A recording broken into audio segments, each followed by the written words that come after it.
28 अप्रैल 1988 का दिन हवाई द्वीपों के बीच एक सामान्य सा दिन लग रहा था। सभी लोग अपनी अपनी दिनचर्या में व्यस्त थे, लेकिन उस दिन अलोहा एयरलाइंस की फ्लाइट 243 ने जो कुछ झेला वह विमानन इतिहास में एक अनोखा, चौंकाने वाला और भयानक हादसा बन गया। अलोहा एयरलाइंस की फ्लाइट एक बोइंग 737-200 एयरक्राफ्ट हिलो से होनोलुलु के लिए रवाना हो रही थी।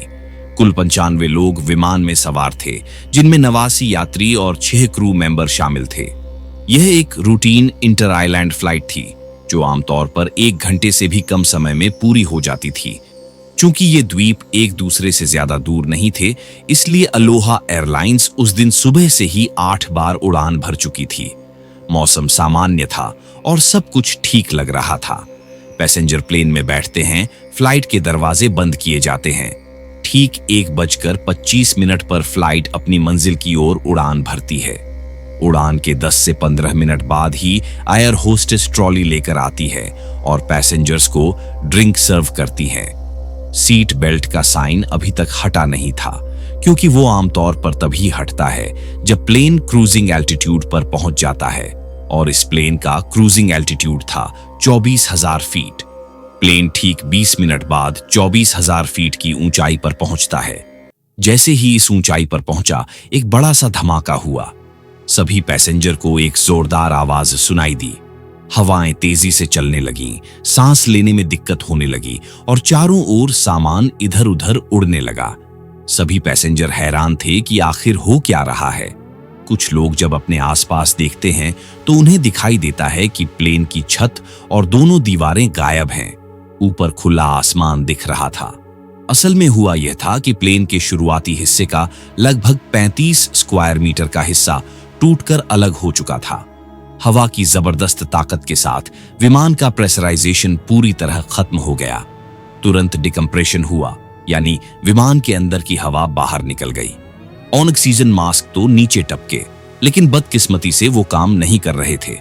प्लेन की छत फटने से ऑक्सीजन सिस्टम पूरी तरह तबाह हो चुका था। लोगों को हाइपोक्सिया का डर लगने लगा। ये वो स्थिति होती है जिसमें शरीर को ऑक्सीजन नहीं मिलने पर 2 से 3 मिनट में बेहोशी आ सकती है, और अगर समय रहते ऑक्सीजन न मिले तो मौत तक हो सकती है। सीबी लैंसिंग के साथ 2 और एयर होस्टेस थीं, जेन साटो और मिशेल होंडा, जो रो 15 के पास थीं। वे इंटरकॉम के जरिए कॉकपिट से संपर्क करना चाहती थीं, लेकिन कोई जवाब नहीं आया। जेन साटो, जो रो 2 के पास थी, जमीन पर गिर जाती है और लगेज उसके सिर पर गिरता है। उधर सीबी लैंसिंग, जो रो 5 के पास एक पैसेंजर को ड्रिंक सर्व कर रही थी, छत उड़ते ही हवा में उड़ जाती है और विमान से बाहर गिर जाती है। हाइपोक्सिया के खतरे के अलावा पैसेंजर्स को 500 किलोमीटर प्रति घंटे की रफ्तार से चलने वाली बेहद तेज हवाओं का सामना करना पड़ रहा था। आंखें खोलना मुश्किल हो रहा था और इस ऊंचाई पर तापमान -45 डिग्री सेल्सियस तक था। हवाई एक ऐसा क्षेत्र है जहां लोग बीच और जंगल देखने जाते हैं। यहां बर्फ कभी नहीं गिरती, इसलिए कोई भी पैसेंजर इस तापमान के लिए तैयार नहीं था। विमान की कमान संभाल रहे थे 44 वर्षीय कैप्टन रॉबर्ट शोर्नस्टाइमर, जिनके पास 8,500 घंटे से ज्यादा का उड़ान अनुभव था, और उनके साथ थीं फर्स्ट ऑफिसर मिमी टॉम्किंस, जो खुद भी एक अनुभवी पायलट थीं। धमाका होते ही दोनों को एक बड़ा झटका लगा। जब उन्होंने पीछे मुड़कर देखा तो पाया कि कॉकपिट डोर के साथ साथ प्लेन की छत और दीवारें गायब हैं। वे तुरंत अपने काम पर लग जाते हैं। सबसे पहले ऑक्सीजन मास्क पहनते हैं, जो सौभाग्य से ठीक से काम कर रहे थे। लेकिन इसी बीच एक और बड़ी समस्या सामने आई। हादसे की वजह से प्लेन का आगे का हिस्सा, जिसे नोज कहा जाता है, लगभग 1 मीटर नीचे झुक गया था। प्लेन के नीचे के हिस्से से ही कॉकपिट और केबिन अब तक जुड़े हुए थे। अगर ज्यादा देर तक ऐसे ही उड़ते रहे तो कॉकपिट अलग हो सकता था। मिमी टॉम्किंस ने रेडियो पर इमरजेंसी कॉल कर दी और एयर ट्रैफिक कंट्रोल से मदद मांगी। एटीसी ने सुझाव दिया कि होनोलुलु के बजाय माऊ में लैंड किया जाए, क्योंकि वह ज्यादा पास था।